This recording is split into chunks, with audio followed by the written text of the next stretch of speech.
My wife started taking marriage advice from a woman who had already destroyed her own life. At first, I thought it was harmless, just venting, someone helping her through a hard time. Then one night, I reached for my wife in bed, and she reacted like I was a stranger touching her without permission. That was the moment I realized something terrifying. I wasn't losing my marriage by accident. My wife had slowly been taught to see me as the enemy. And once that happened, the rules of our relationship changed overnight. There was a time when Lisa and I were easy. That's the part people never understand after a marriage falls apart. They assume it must have always been bad. It wasn't. For a while, it was the safest place I knew. Our early marriage felt small in the best way. Sunday mornings making pancakes in mismatched pajamas. Lisa stealing bites off my plate even when hers was identical. Sticky notes on the bathroom mirror. Good luck today. Miss you already. Don't forget we're out of coffee. Tiny things. Real things. I used to text her from work randomly. Still crazy about you. And almost every time, she'd send back 2 red hearts. That was our thing. Sometimes at midnight, music would come on while we cleaned the kitchen, and Lisa would grab my hand dramatically like we were in some old movie. We'd dance barefoot between dirty dishes and half-dried countertops. I genuinely thought, this is it. Just partnership. The kind that survives ordinary life. I thought it was forever. Then February came. Lisa came home early on a Thursday. I remember because I was annoyed about traffic and halfway through complaining when I saw her face. Pale. Blank. Like she'd been emptied out. She sat down on the couch without taking off her coat. I got fired. The room went quiet instantly. Not laid off from downsizing. Not corporate restructuring. Performance issues. Missed deadlines. Incomplete projects. Complaints from clients. Lisa cried harder than I'd ever seen before. Not loud. Not dramatic. Humiliated. The kind of crying where someone can barely look at themselves. I held her on the couch for almost an hour. We're a team, I told her. And I meant it completely. You'll find something better. I believed that too. But weeks passed. Then months. And Lisa never really looked for another job. Not seriously. She'd open her laptop sometimes. Scroll listings. Close it again. I'll apply tomorrow. Tomorrow became another tomorrow. Then another. Slowly, the version of Lisa I knew started disappearing. She stopped getting dressed most days. Stopped cooking. Stopped laughing at things that used to make her snort unexpectedly. Even the apartment changed. Curtains stayed closed longer. Dishes sat in the sink overnight. Laundry piled up in corners. The energy in the house became heavy. And no matter how careful I tried to be, I kept making things worse. How was your day? Became, stop monitoring me. Vacuuming during the afternoon became, can you not be so loud for 5 minutes? Making dinner became, why do you always have to comment about food? I remember standing in our kitchen once, holding a spatula, genuinely confused about what I'd done wrong. That feeling became constant, like I was stepping on invisible tripwires. I started rehearsing sentences before speaking, timing questions carefully, monitoring her mood before entering rooms, walking on eggshells in my own home. And then Elena appeared. 3 months into Lisa's unemployment, she started going to yoga classes. At first I was relieved. Finally, something outside the apartment, something social, something healthy. Then she started mentioning Elena. At first casually. Elena says corporate jobs destroy women.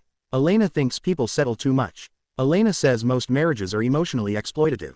I met her once. That was enough. 45. Divorced. Loud in a way that consumed entire rooms. She drove a white leased BMW she absolutely could not afford. Lived alone in a renovated loft she mentioned constantly. Her Instagram was full of quotes about, protect your peace, queen energy only, cut off anyone who dims your light.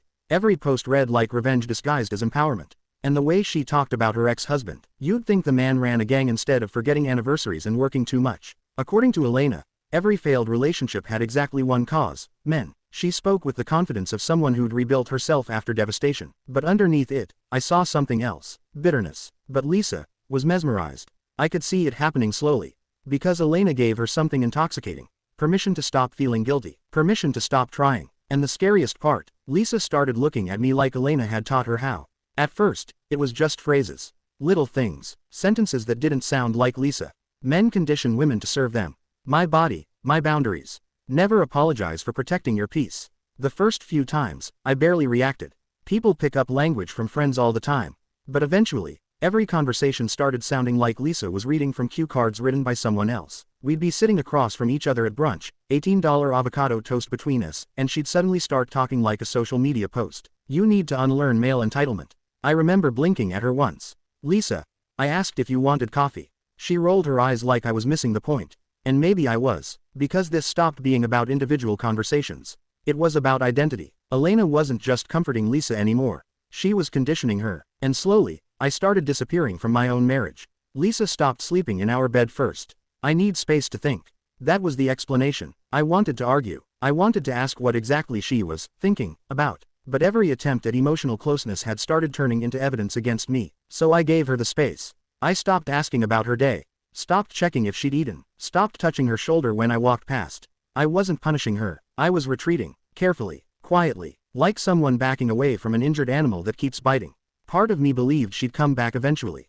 Maybe this was temporary. I kept waiting for the version of Lisa I married to reappear. She never did. The night everything finally broke was painfully ordinary. Saturday. We went grocery shopping, took a short walk afterward, came home and ate leftovers while half watching some reality show neither of us cared about. Nothing dramatic, nothing tense. That night, Lisa came to bed for the first time in over a week. I remember noticing it immediately, trying not to seem too hopeful. The room was dark, quiet, and after a few minutes, I rolled slightly toward her, then rested my hand gently on her waist. Not intimate, not demanding, just, I'm here. Lisa flinched instantly, like my touch burned. Don't touch me. Her voice was sharp. I pulled my hand back immediately. What? She sat up slightly. I have self-respect. The sentence hit me so strangely I almost didn't understand it at first, like we weren't even in the same conversation. It was a hug, Lisa. That's all it had been. A hand on my wife's waist. But she answered like I'd accused her of something. My body, my choice, she said. Then she rolled away from me. Good night. I stared at her back for a long time, waiting for something, for her to soften, for her to realize how cruel that sounded, for her to turn around and say, I'm sorry. I'm just struggling. Nothing happened. And suddenly, I understood something terrifying. This wasn't confusion anymore. Lisa didn't look conflicted. She looked convinced that kindness was manipulation. And I knew exactly whose voice was echoing in her head. I got out of bed quietly. Didn't argue. Didn't beg. Didn't defend myself against the crime of touching my own wife gently. I took my pillow and walked to the guest room. Lisa didn't stop me. Didn't even look back. That night, I stared at the ceiling until sunrise. Not angry. Not even crying. Just empty. Because somewhere between Alina's slogans and Lisa's silence, my marriage had quietly ended. And the worst part, I finally realized something I'd been refusing to admit. Lisa wasn't lost. She'd chosen a side. And she hadn't chosen me. The next morning felt strangely normal. That was the unsettling part. Sunlight through the kitchen window. Coffee brewing. The sound of traffic outside. Like no one had noticed my marriage died 12 hours earlier. I was halfway through my first cup of coffee when Lisa walked in. Hair tied back. Phone in hand. Focused. Efficient. Like we were coworkers starting the day. I need you to pick up my dry cleaning, she said without looking up. And fill my gas tank. She scrolled her phone. I'll text you the grocery list. I stared at her for a second. Not angry. Just genuinely stunned by the disconnect. A few hours earlier, my touch had apparently violated her self-respect. Now I was being assigned errands. I set my coffee down carefully. No. Lisa looked up immediately. What? Do your own work. I held her gaze. I have self-respect too. The silence after that was almost comical. Like her brain physically couldn't process hearing her own language reflected back at her. That's not the same, she said instantly. And there it was. The rule change. The invisible system where her boundaries were empowerment, but mine were cruelty. I leaned back in my chair. You rejected me for wanting closeness. Her expression hardened immediately. I'm rejecting you for treating me like an employee. I shrugged slightly. Same logic. Lisa's face flushed red. We're married, she snapped. Married people help each other. That one almost hurt, because for a second, I heard the old Lisa again. The woman who used to believe marriage meant partnership. But then I remembered the night before. The flinch, the disgust, the rehearsed slogans, and something inside me stayed cold. Last night, I said quietly, you told me married people don't owe each other anything. Lisa opened her mouth, stopped. So I don't owe you anything either. That's when the conversation stopped being a disagreement and became a threat to her worldview. Because suddenly, the rules she'd been using against me were applying to her too. And she hated it. I grabbed my keys and headed toward the garage. Lisa followed immediately. You're being cruel. Her voice was louder now. Sharper. I stopped walking, turned around slowly. Cruel. That word echoed strangely in my head. I looked at my wife, the woman whose entire life I'd been financially carrying for months. And for the first time, I stopped protecting her feelings from reality. I've paid your phone bill, the mortgage, your car insurance, and your credit card for 3 months. Lisa crossed her arms instantly, defensive. You quit your job. I got fired, she snapped. And then you quit on us. That landed harder. I could see it. But before she could respond, I kept going. And now Alina's telling you I'm the problem. Lisa's eyes narrowed immediately. Elena isn't the issue. The speed of that response told me everything. You are. I stared at her for a long moment. Not because I was shocked. Because suddenly, everything felt incredibly simple. Not fixable. Not complicated. Simple. There's a moment in dying relationships where confusion disappears. People tell you exactly who they are. And your only job is deciding whether to believe them. I left for work without another word. Around noon, my phone started vibrating nonstop. Lisa again. 14 missed calls. Then finally, a text. Elena says you're being financially abusive. I actually laughed. Not loudly. Just once. Sharp. Because apparently paying every bill while asking your unemployed spouse to pick up her own dry cleaning was now oppression. I stared at the message for a while before responding. Then I typed.